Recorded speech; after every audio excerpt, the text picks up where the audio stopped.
estamos quase em recessão. Recessão, tecnicamente, são o crescimento de 2 trimestres consecutivos, o crescimento negativo. Né? Estranho falar isso, mas crescimento negativo. No primeiro trimestre desse ano, em 2019, houve um crescimento negativo de menos 0,2%.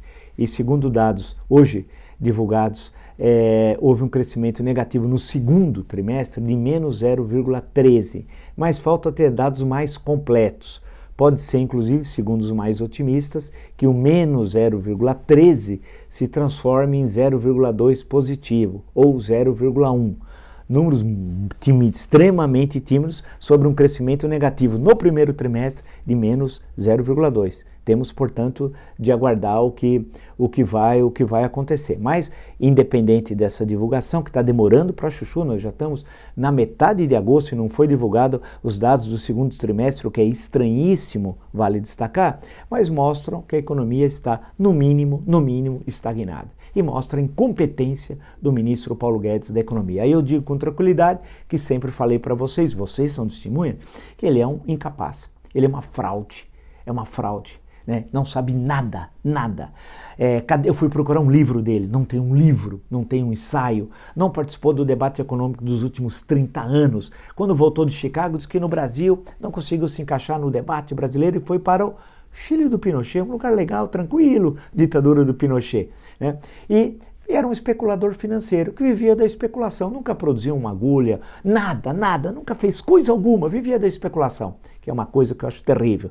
Eu gosto do capitalismo produtivo, não dos especuladores como ele. Né? Eu sempre disse que ele não tinha uma visão macro de economia, que ele sequer conhece a economia brasileira. Né? Nunca andou pelos estados do Brasil, não conhece o nosso país. Né? Então o que acabou acontecendo? Ele, em 2018, até então ninguém sabia quem era, ele apareceu ao lado de um animador de auditórios, o rapaz chamado Luciano Huck, queria ser candidato a presidente do Brasil.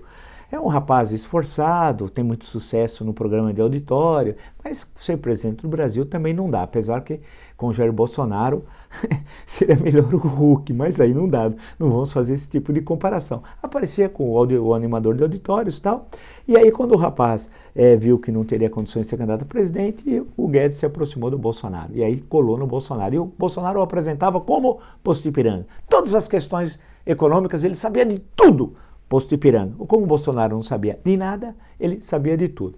A grande questão, ele montou uma equipe que tem até algumas boas pessoas, um deles o Mansueto Almeida, cara capaz, mas a ideia dele de economia, o projeto dele é um desastre. O país está parado. Ele já disse que esse ano está perdidíssimo, perdeu esse ano está perdido. E alguns já dizem que o primeiro semestre do ano que vem está perdido. Ou seja, o país estagnado, um fracasso. E aí o Bolsonaro tenta esconder esse fracasso com as lives, né, de quinta-feira, com aquelas falas, falando aquelas bobagens que nós somos obrigados a comentar, com aquela vulgaridade tão típica do Bolsonaro, para esconder o que interessa para a população. Interessam os milhões de desempregados. Né? Um governo que não tem política industrial, né?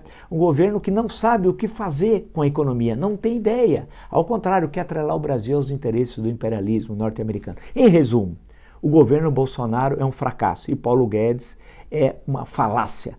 O gênio da economia, o prêmio Nobel da economia revelou o que é. A história mostrou, a história desses 7 meses. Ele é um nada, ele não sabe nada de economia e nunca passou de um especulador e nunca será um bom ministro da economia.